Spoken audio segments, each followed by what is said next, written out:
Hello everyone. आज की इस वीडियो हम लोग रूट का गुणा और रूट का भाग सीखेंगे। तो वीडियो काफी इन्फॉर्मेटिव रहेगी। जितने बच्चों को सीखना है तो वीडियो को शुरू से लेकर अंत तक देखना, जिससे हर एक चीज आप सीख सको। काफी अच्छी अच्छी टेक्निक भी आपको सिखाई जाएंगी, तो आपका कैलकुलेशन भी काफी अच्छा हो जाएगा और मैथ आपको आने लग जाएगा। आइए चलिए हम सवालों को सीखते हैं।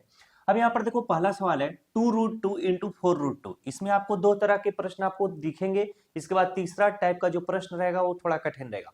अब पहले टाइप का प्रश्न सीखो। जब रूट के अंतर्गत क्या हो, सेम संख्या हो, तब रूट का गुणा कैसे किया जाता है। अब यहाँ पर अगर रूट के सामने कोई संख्या लिखी हो तो सबसे पहले इनका गुणा करेंगे। ओहो, ये कैसे मिट गया। 2 का गुणा 4 में करेंगे, 2 चौके कितना हो जाएगा, 2 चौके कितना हो जाएगा, 8 हो जाएगा। 2 का गुणा 4 में करो, 2 चौके 8 हो जाएगा। अब यहाँ पर गुणे का चिन्ह बना लो। अब जब रूट के अंतर्गत सेम संख्या होती है और उनका हम आपस में गुणा कराएंगे, तो जो रूट के अंतर्गत संख्या रहती है सिर्फ उसी को लिखा जाता है। अब 8 गुणे 2 करो, 8 दूना कितना होगा, 16 होगा। अब इसी चीज को थोड़ा और बेसिक से समझो। जैसे मैं क्या कर रहा हूं, √2 इंटू हमें क्या करना हो, √2 करना हो। मैं क्या बोल रहा हूं, अगर रूट के अंतर्गत सेम संख्या हो, उनका आपस में गुणा कराना हो, तो जो रूट के अंतर्गत संख्या वही इसका उत्तर हो जाता है। अब ये कैसे होता है, इसी चीज को हम इस तरीके से लिख सकते हैं। √2 इंटू √2 लिखा है तो बड़ा सा रूट का सिंबल बनाकर इसी तरह से 2 इंटू इस 2 को इसके साथ लिख सकते हैं। अब ये देखो, ये वर्गमूल की तरह आपको दिखाई दे रहा है। वो तो जब रूट के अंतर्गत दो सेम संख्या होती है तो वह रूट से बाहर आ जाती है, तो इसका मान क्या होता है, 2 होता है। ये इसका क्या है, करने का तरीका है। सीख गए कि नहीं। ये छोटी छोटी चीज जब आप भूल जाते हो ना, तो सोलो छोटका छोटका बहुत पहाड़ सा लगता है, लेकिन अब तो याद हो गया होगा कैसे किया जाएगा। चलो अगला प्रश्न कराते हैं। अगला प्रश्न करने का प्रयास करो। 5√10 इंटू 2√10 है। रूट के अंतर्गत सेम संख्या है तो हम 5 का गुणा 2 में करेंगे, 5 दूना कितना होगा, 10 होगा। अब यहाँ पर गुणे का चिन्ह बनाएंगे। जब रूट के अंतर्गत सेम संख्या है उसका गुणा कराना हो, तो जो रूट के अंतर्गत संख्या हो वही उसका मान हो जाएगा। अब 10 गुणे 10 करोगे, 10 दहम में कितना हो जाएगा, 100 हो जाएगा। ये इस प्रश्न का क्या होगा, उत्तर होगा। बात समझ में आया। तो ये देखो, जब पहला सवाल समझाया तो बहुत सारे बच्चों को भूल गए होंगे, नहीं समझ आया। दूसरा सवाल फट से समझ में आ गया होगा, ओ ये तो बड़ा इजी सवाल है। चलो तीसरा प्रश्न करते हैं। अब यहाँ पर रूट के अंतर्गत क्या है, सेम संख्या नहीं है। क्या है, सेम संख्या नहीं है, तो कैसे किया जाए। अब यहाँ पर इसका करने का तरीका है, देखो। जब 4 का गुणा 2 में करो, 4 दूना कितना हो जाएगा, 4 दूना 8 हो जाएगा। अब इसके बाद गुणे का चिन्ह बनाओ। अब रूट के अंतर्गत सेम संख्या नहीं है तो इस तरह से रूट का सिंबल बनाओ। अब 5 गुणे 6 करो, 5 6 कितना हो जाएगा हमारा, 30 हो जाएगा।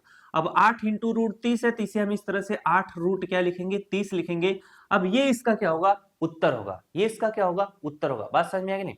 और एक चीज आपको ये भी समझाता हूं, फिर एक प्रश्न मस्त समझाता हूं। 5 गुणे 3 करोगे, 5 3 कितना हो जाएगा, 15 हो जाएगा। अब रूट के अंतर्गत सेम संख्या नहीं है तो 2 का गुणा 7 में करो, 7 दूना कितना हो जाएगा, 14 हो जाएगा। बात समझ में आएगी नहीं, बात समझ में आ रही है कि नहीं। अब यहाँ पर कभी कभी कंडीशन क्या पैदा हो जाता है, जैसे यहाँ पर 8 रूट क्या आ गया, 8 रूट इस तरह से 30 की बजाय कुछ और आया होता, जैसे यहाँ पर इस तरह से 25 आया होता, तो 8 रूट 25 को आप सॉल्व कर सकते हो। बात समझ में आएगी नहीं। तो हम इसे सॉल्व करते 8 लिखते, फिर गुणे का चिन्ह बनाते।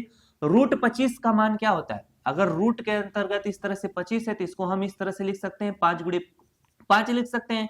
तो जब दो सेम संख्याओं को जोड़ा बनेगा, रूट से बाहर आ जाएगा, तो √25 का मान क्या हो जाएगा, 5। 8 गुणे 5 करोगे, 8 पंचे कितना हो जाएगा, 40। अगर ऐसा कंडीशन सवाल में पैदा हो जाए जिसका मान हम निकाल सके तो उसका मान निकाल लेना, नहीं तो सवाल में गलत हो जाएगा। बात समझ में आएगी नहीं। तो ये सारी चीजें दिमाग में रहनी चाहिए कि हमको कौन सा सवाल कैसे करना है, कैसे हैंडल करना है। चलो अब सब कुछ बताते हुए चल रहा है तो महारत हासिल कर ही लोगे। अब अगला सवाल है, देखो क्या कहता है। अगला सवाल हमारा है रूट का गुणा है।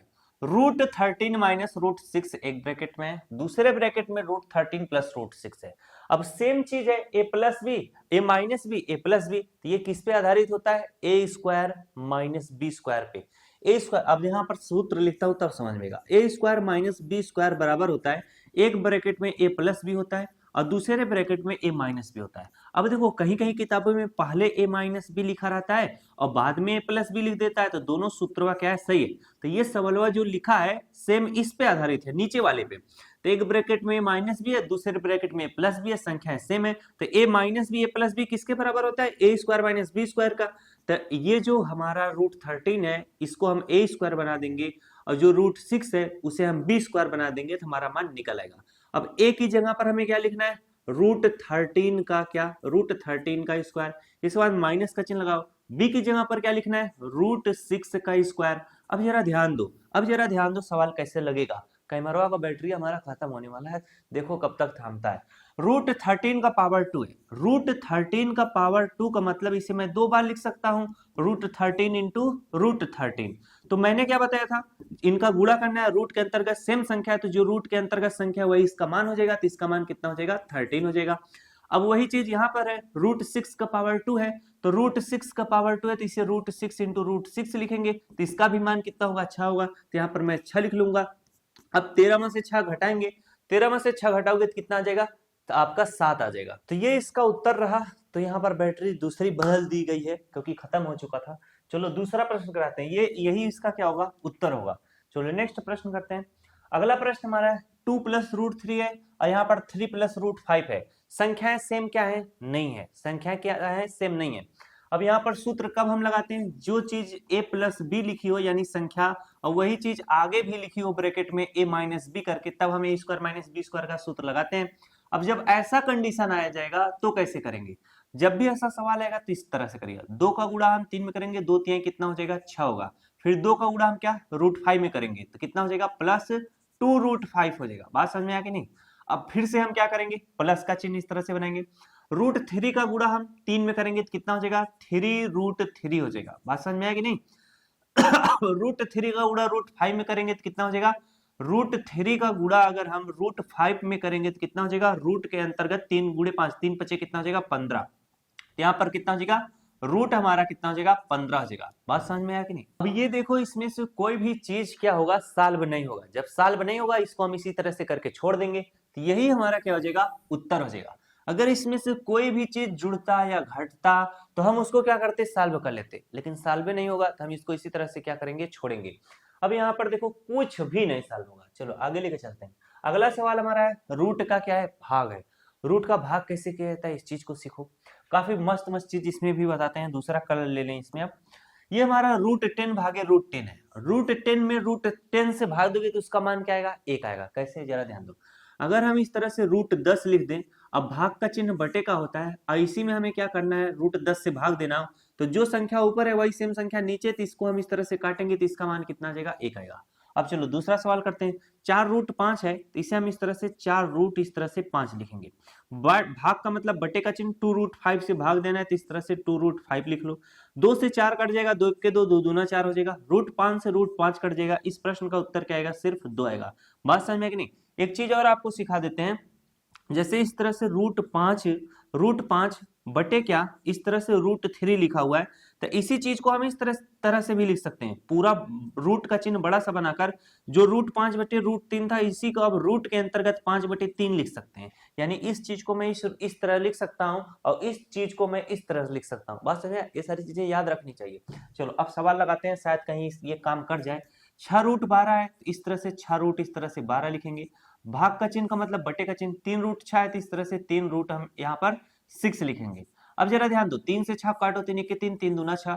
अब यहाँ पर √6 बटे क्या है, √12 बटे √6 है। इसको देखो सॉल्व करने का तरीका 2 है। अब बड़ा सा क्या, इस तरह से रूट का सिंबल बना लो। अब 12 है और 6 है तो रूट के अंतर्गत इस तरह से 12 बटे 6 लिखो। अब इसको काट सकते हो, 6 के 6, 6 दूना 12। इस प्रश्न का उत्तर आएगा कितना, 2 कितना आएगा, 2 आएगा। तो ऐसे सवाल जब भी आपके सम्मुख आएंगे, इनको हम इसी तरीके से करेंगे। सम्मुख का मतलब सामने। चलो 25 √100 है। अब देखो √100 का मान निकाल सकते हो, जिसका मान निकाल सकते हो उसका मान हम आराम से निकाल लेंगे। और वरना अगर आप ऐसे करने चाहो, ये बटे उटे का चिन्ह लगाकर, तो भी आप कर सकते हो। जैसे मैं दोनों तरीका बताता हूँ।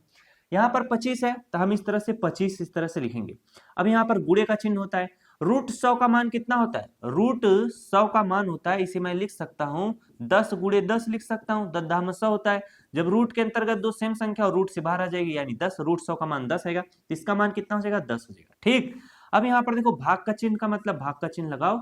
अब 50 है तो इसे हम 50 लिखेंगे। अब गुणे का चिन्ह, √25 का मान कितना होता है, 5 होता है। अब हमें इसमें इससे भाग देना है तो हम इसे लिखेंगे 25 × 10 बटे 50 गुणे कितना, 50 × 5 लिखेंगे। 25 से 50 कट जाएगा, 25 के 25, 25 दूना 50 हो जाएगा। 2 से 10 कट जाएगा, 2 के 2, 2 पंचे 10 हो जाएगा। 5 से 5 कट जाएगा। इस प्रश्न का उत्तर आएगा 1। एक तो ये तरीका है, एक तो दूसरा तरीका जो मैं बताया हूँ। 25 √100 है तो इसे हम लिखेंगे 25 रूट इस तरह से 100 लिखेंगे। भाग का चिन्ह है मतलब बटे का चिन्ह, 50 रूट नीचे 25 लिखेंगे, 50 रूट क्या लिखेंगे 25 लिखेंगे। अब 25 से 50 काट देंगे, 25 के 25, 25 दूना 50 हो जाएगा। रूट 100 रूट 25 है, तो इसको मैं किस तरह से बताया था लिख सकते हो, इसको लिख सकते हो इस तरह से। अब ऊपर एक आ चुका है तो इस तरह से एक लिख लो, नीचे अब आ रहा 2 है तो 1/2 लिख लो। अब बीच में क्या होता है, बीच में गुणे का चिन्ह लगाया जाता है। अब बड़ा सा इस तरह से रूट का सिंबल बनाकर 100 बटे इसे आप इस तरह से 25 लिखो, 100 बटे इस तरह से 25। 25 से 100 को काटेंगे, 25 सिक्के 25, 25 चौके कितना हो जाएगा 100 हो जाएगा। तो यहाँ पर देखो 1/2 है तो 1/2 लिखो। अब यहाँ पर रूट के अंतर्गत क्या आ चुका है, रूट के अंतर्गत बस 4 है, रूट 4। और रूट 4 का भी मान निकाल सकते हो, 1/2 इसे लिखो इंटू रूट 4 का मान कितना होता है 2 होता है, तो 2 से 2 कट जाएगा, बचेगा क्या 1। इस तरीके से भी इसका उत्तर कितना आया 1 आया। तो मैंने हर एक संभव तरीके से आपको ये प्रश्न रूट का गुणा और रूट का भाग सिंपल तरीके से समझाने का प्रयास किया। अगर वीडियो अच्छा लगा तो वीडियो को जरूर लाइक करना। इस तरह के जितने भी प्रश्न आपकी किताबों में मिलते हैं उनको लगाइएगा, आप आराम से लगा ले जाओगे। Thanks for watching.